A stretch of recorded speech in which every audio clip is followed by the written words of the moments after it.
Oh, you're rolling? Oh, my bad. What's up, everybody?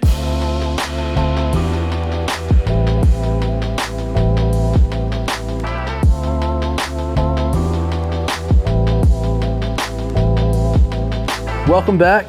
We're about to do a little bit of planting today. We got about 75 trays that we need to plant. I think we got about 50 of them right here. And yeah, we're gonna go ahead and jump right in. So these trays right here are trays that we got from Bootstrap Farmer. Shout out Bootstrap Farmer. These guys have really kind of made a big impact on the tray game, I guess, so to speak. Whenever we first started getting these things back in 2016, you mainly had to get trays from like garden department stores or like big box garden stores like Greenhouse Mega Store. That's where I was getting them at first, and we were getting trays for about 50 cents. I think they were like 50 cents or 75 cents or so a tray, but they were super flimsy and they would break super easy. So whenever Bootstrap Farmer came out with these thicker trays, it kind of really changed the game. I think most people have switched to using these. I don't really see too many people using the deep trays anymore. We like to use the shallow ones, but as soon as Bootstrap Farmer started dropping these thicker trays, it really changed the game for us. They are a little bit more expensive. They're about $5 a tray, but these things are awesome. They hold up really well. You can bend them really nice. They don't crack and break down.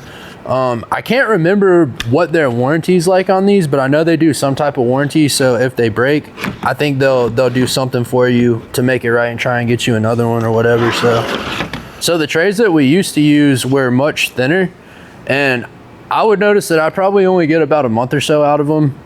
The corners would break down. They were super flimsy, and mainly I would notice they would break down whenever we would go to wash them. So like you would hold them in the corner, or like hold them like this, and like whenever you go to put pressure on them with your sponge when you're washing, the corners would just break and the sides would just break out. But ever since Bootstrap came out with these thicker trays, we haven't had any issues. I've been using these for over a year now, and I haven't noticed one break, crack, anything like that. So these are really awesome. These are trays that I would recommend. I think probably most of us have used these, whether you get them from Bootstrap Farmer or another similar company. But we will post a link down below to Bootstrap Farmer. If you guys are looking for these trays, be sure to hop over there, check them out, and try these trays out. They're awesome. We used to try and lug these 50-pound bags of Pro Mix around. Shout out to Pro Mix. Love Pro Mix. It's my favorite soil. If you guys didn't know, if you guys aren't using it, try it out. But anyway, I used to lug these bags of soil around like this, and like it's really not bad, but it's a 50-pound bag of soil, and like if you do it every week or every day or however often you plant, it's gonna hurt your back over time. So I kind of started to think like, what could I do in order to kind of take out a little bit of the extra work? So what I got was, I got one of these trash cans. There's all different types of trash cans, doesn't matter what brand you get, but just make sure it has wheels on the bottom. That's the key, because you're gonna go from having to lug this bad boy like this to like I can literally take my pinky and pull this thing like that. Super easy. Kind of just take the chunks off the top. And this stuff's in a compressed bag, so usually like when you open it up like this, it's chunky. I'm just gonna take a little bit at a time. We did spill a little bit of soil, as you can see, but it's not really enough to really get upset about. Probably want to take and break down some of these big chunks. I've been thinking about getting one of those paint mixers that I can put onto a drill and try and mix the soil up. I will have to do a test run on that, and when I try that out, I'll post a video and let y'all know how it goes. But all right, so this circuit over here keeps on shorting out for some reason, so I got to get my electrician over here to take a look at it. It's not a big issue. We're probably just gonna have to add another breaker, but that's something that we're dealing with today. So happy Monday, right? So I don't use a whole scoop. Whatever size scoop that you use obviously is going to determine how much soil you can lay out at a time. But I've been doing this for a while, so I can kind of eyeball the amount that I'm going to need for each tray. But we're not going to need enough to really fill the whole tray up to the brim. We just want to have enough soil to really like layer the bottom of the tray.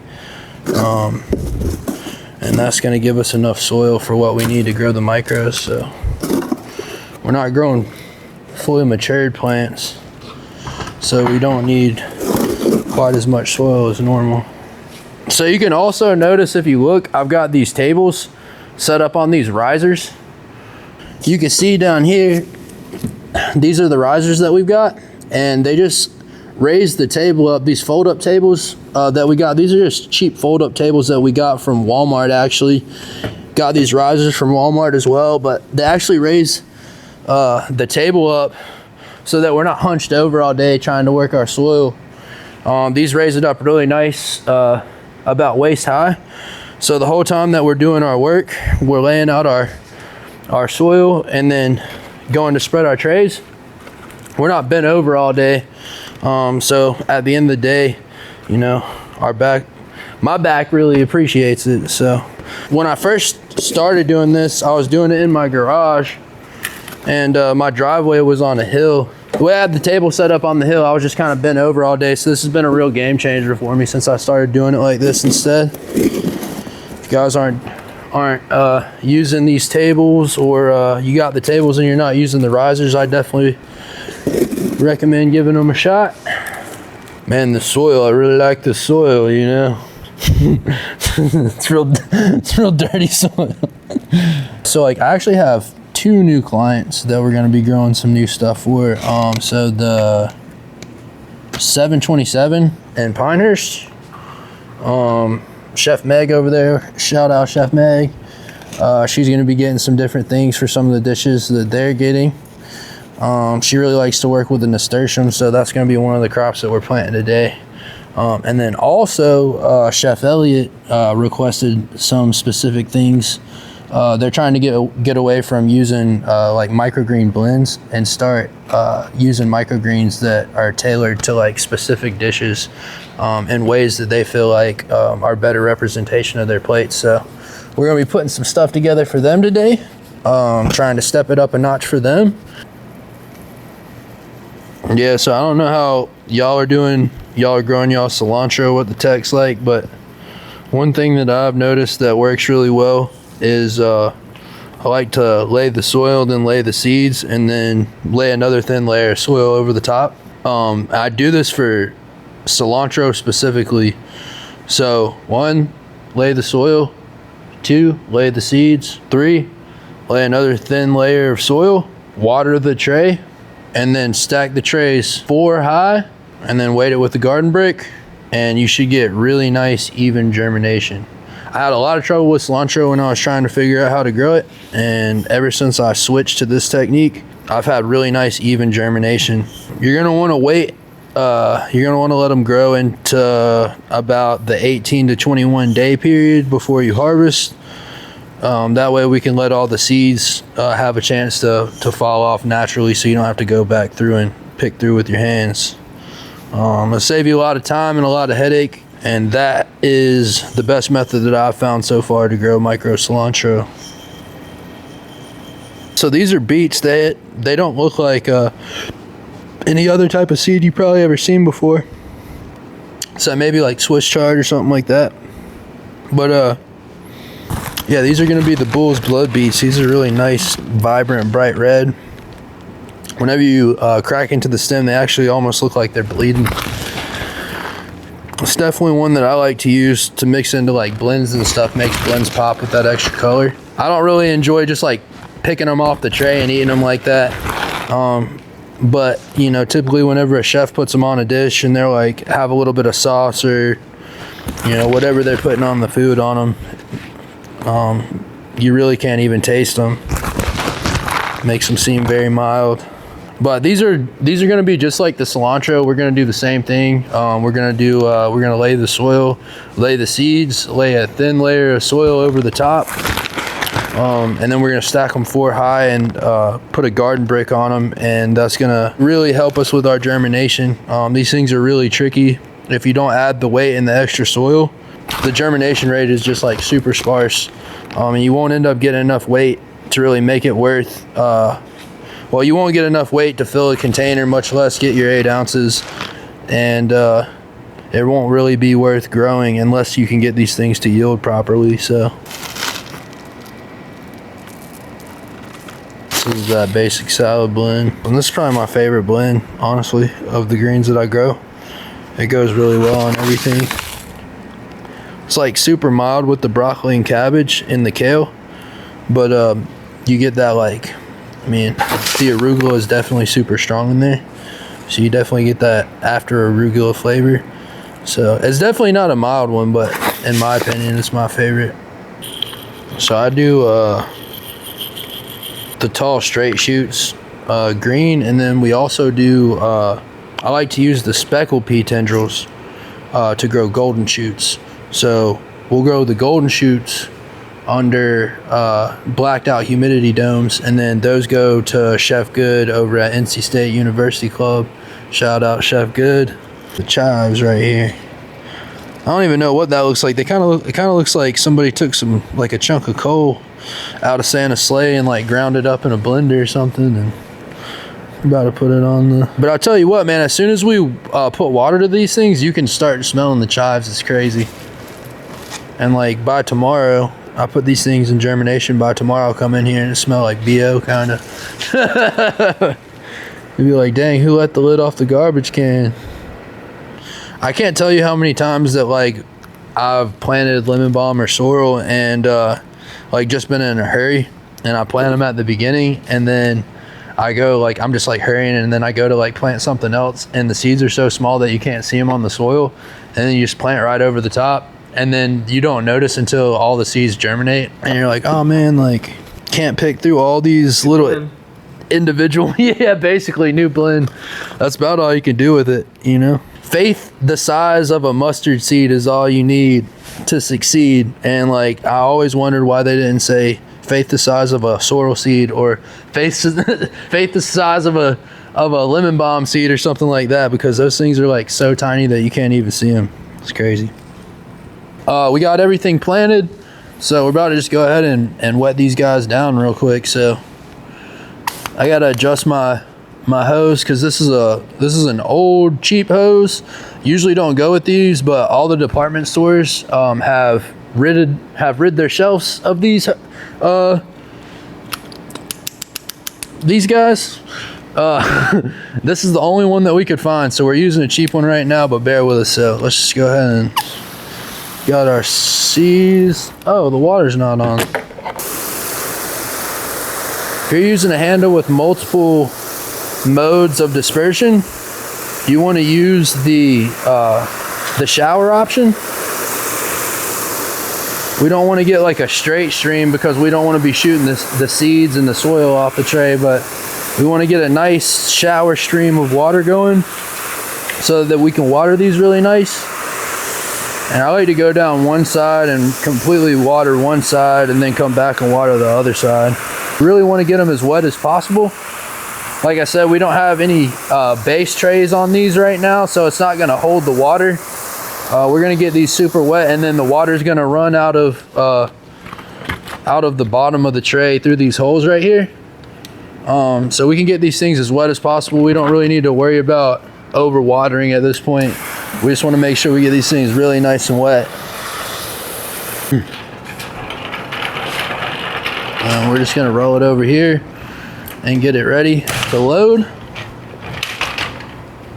So we're going to take these trays that don't have holes in them. These are going to be our base trays, and we're gonna go ahead and set a couple of them out here that we can put our stacks on. All right, guys. Now we're going to take these trays and we're going to stack them 4 high. 1, 2, 3, 4. And we're going to take these and we're going to put them right on top of our base trays. So keep going down the arm. Like I said, keep them 4 high. We don't really want to go any higher than 4. If we go any higher than 4, for whatever reason, it just throws off the germination. We'll have some rot issues. And we're gonna do the same thing with the rest of these trays. So we're gonna take all these and stack them 4 high, and we'll get them on our shelf, and then we're gonna get our shelf back over into germination. The pea tendrils are gonna have really thick roots on them, so we don't wanna put this on top. We wanna make sure we put this tray on the bottom of this 4 stack, because what happens is if we put this tray, this pea tendril tray, on top of these, on top of this radish tray, the roots are gonna grow down into the soil.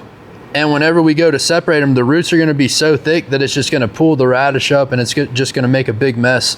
So make sure with anything that has thick seeds, remember thick seeds, thick roots. So anything with thick seeds, we wanna put on the bottom. Thick seeds are always gonna have thick roots, and smaller seeds are always gonna have smaller roots. So we've got 1 tray of pea tendrils right here with 3 trays of radishes. So the pea tendrils are bigger than the radishes, so we're gonna put the pea tendrils on the bottom. And then right here we got the same thing. We got sunflowers right here. We're gonna be combining them with 2 trays of our basic salad blend. Again, our basic salad blend seeds are much smaller than our sunflower seeds, so we want to put the sunflowers on the bottom and then put these 2 trays on top. So by doing the stack method, not only are we going to improve our germination rate, but we're also saving a lot of space. So by stacking the trays 4 high, we're going to drastically cut down on the amount of on the amount of shelves that we're going to need to store all these for germination. So it consolidates space, and it helps to improve our overall germ rate. That's a win-win. We don't just want to have our brick in the center of the tray, because even if we put the brick directly on the soil, the seeds would still germinate, but you would notice really high germination rate in the shape of the brick. So you'd have like a square in the middle of the tray where you have really nice even germination, and then the rest of the outer rim of the tray would be super sparse and weird looking. So what we want to do is we want to take an extra tray, put it on top of our 4 stack, and then we're going to take a garden brick, which I got right here, and we're going to put this garden brick right here on top of this tray. So now the distribution of weight is spread out across this tray, so that we won't just get the outline of the brick, we'll actually get even germination all the way across the tray. So if you guys aren't doing the 4 stack method and you're not using the brick tech, I would highly recommend doing this for the majority of your crops. It's really going to make a difference. So there are some varieties that the stack and brick method won't work with, and we'll go over those in another video.